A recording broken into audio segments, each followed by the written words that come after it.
Hi, Pilgrim. So you want to try the rituals, but you don't really get what they are, and you think maybe they might be a little bit too woo for you. But what if I told you they weren't woo at all, but a really effective way to support you through your day? So let's start with the obvious. What is a ritual?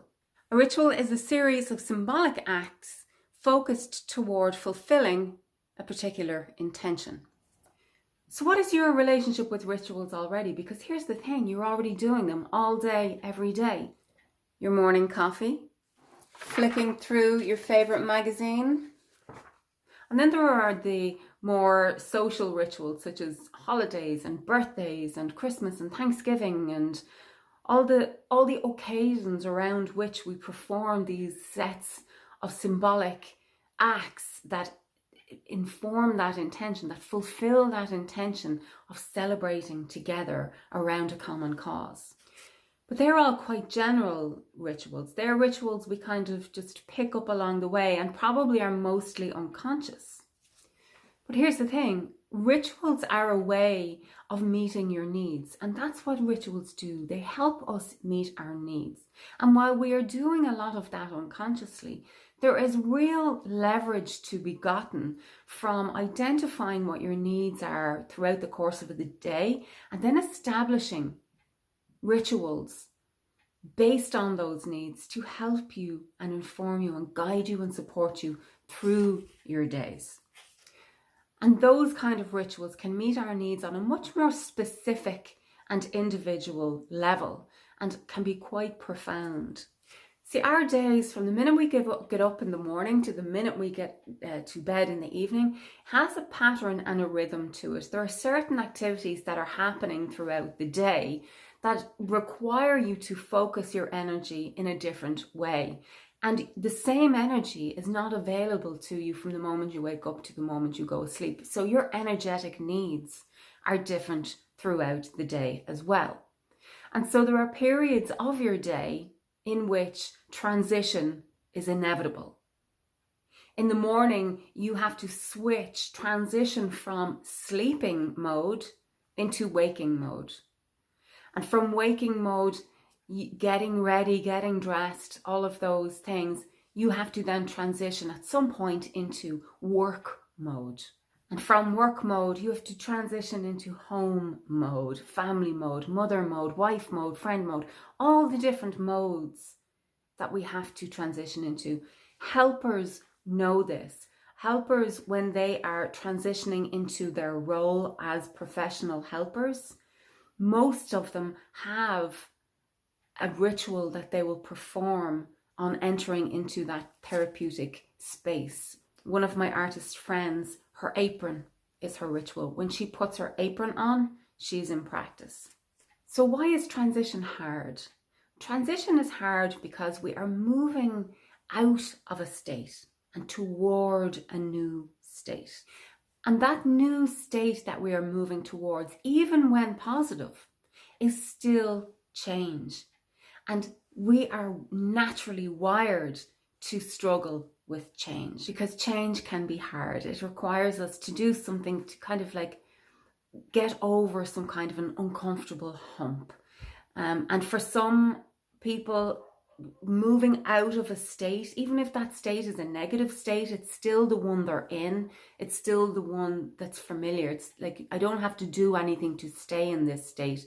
So moving out of that state can be quite difficult. There can be a period of confusion and a period of adjustment and just that discomfort that comes with having to shift from one mode to another.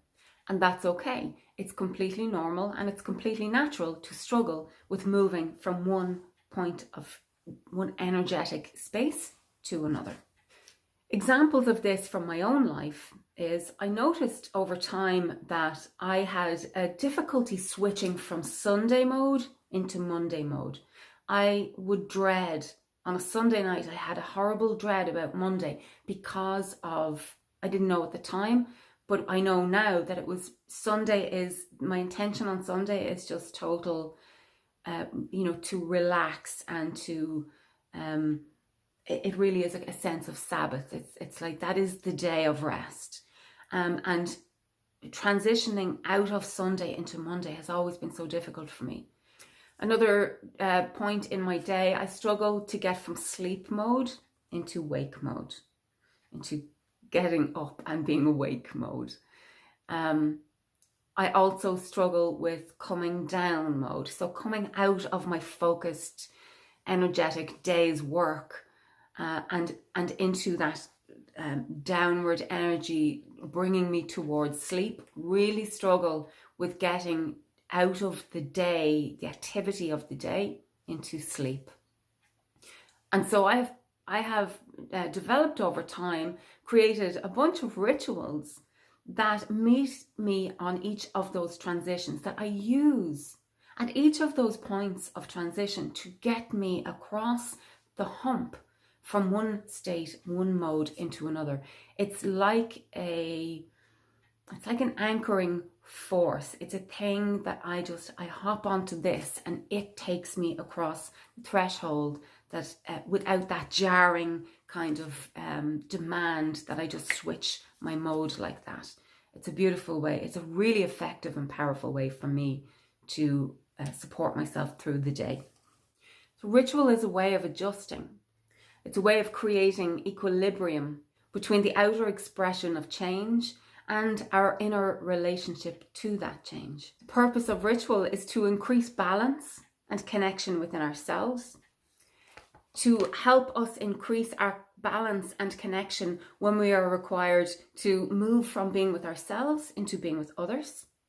Ritual is a way to support us just being in the world. And ritual is a way of honouring and working with the larger energies that make up the rhythms and the patterns of our daily lives that are inevitable. So some of my rituals. My morning ritual. So this is my bedroom. And when I get up in the morning, the first thing I do is I make my bed, and then I go into the office, and I'll show you what I do in there.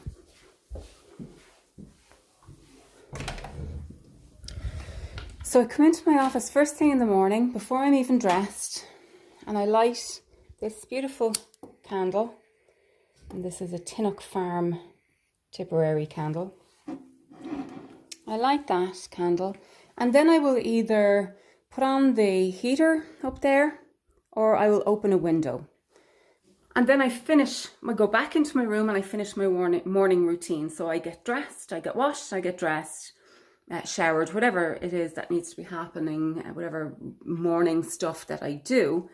And then before I come back into this room, which is roughly about, probably about an hour, it depends, but roughly about an hour. So I have the lights on and I have the heating on and I have the candle lit. So on my way back into the room, I stop by my little kitchenette. Hold on. So I come in here and I pour myself some tea. I like this milky oolong loose tea. I pour that. That's my tea warmer. And then I carry this little tray with me back into my studio. I place it here on the window, by the window.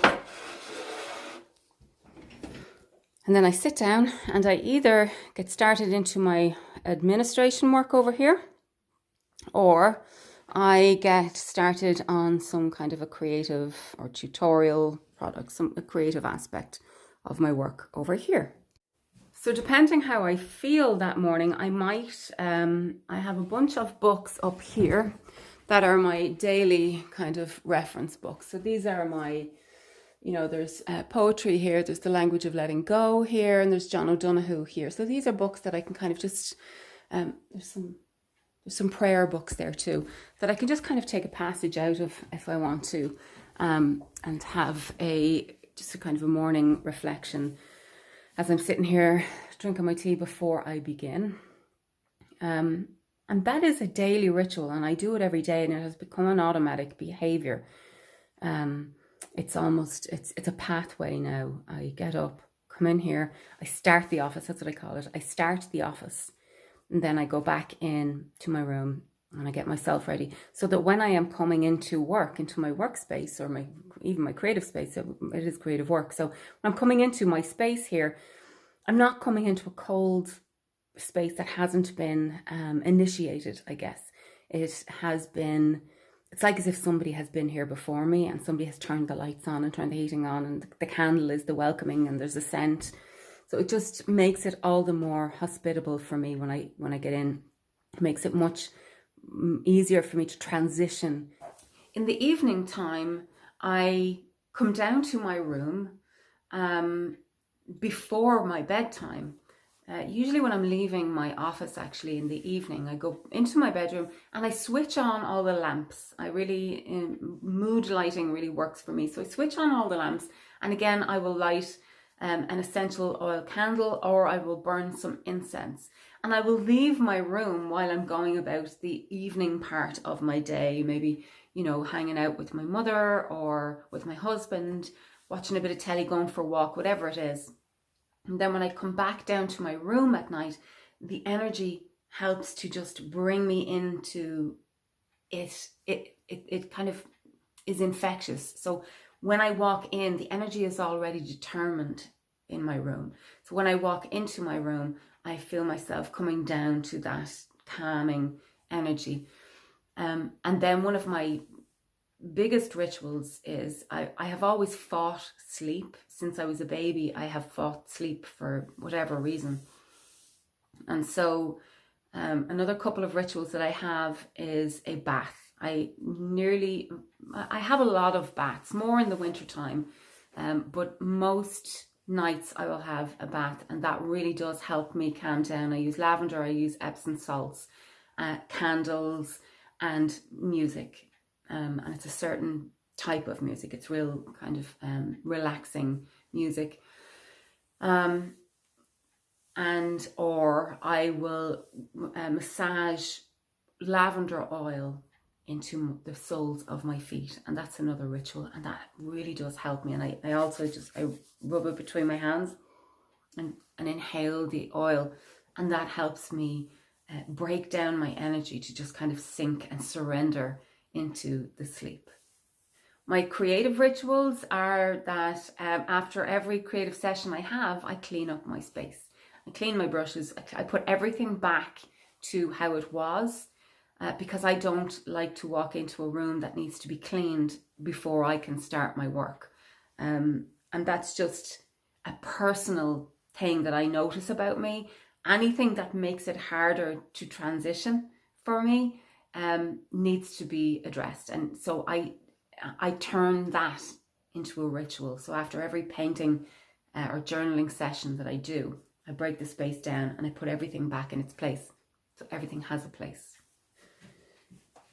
So as you can see, rituals don't have to be woo at all. They're practical, actionable things that you do to set yourself up for the most success throughout your day. It just makes your day easier, helps you transition from one mode into another mode, helps you work with the energy you have available to you. That is very rational, helpful, practical way of supporting yourself. And there's no shame about needing that support. For years, I treated myself like some sort of defective factory thing because I couldn't make the transition unaided. It's kind of like being at yoga and expecting yourself to, be able to perform all the moves or poses without needing any props. You need props. And so think of a ritual like you would think of a yoga prop. That's all it takes. So if you do want to see a woo ritual, you can look down through my videos in my IGTV channel, and you will see one of my first videos is called How to Give Yourself Love. And it's a video that I recorded on Valentine's Day where I performed a little ritual in my Airbnb that was just a way of me spending time with myself using my oracle deck on a small portable altar that I had with me and my journal. So there you go, rituals, not so woo after all.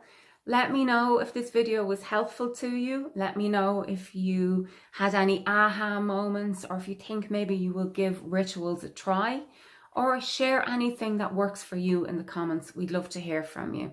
Okay, bye.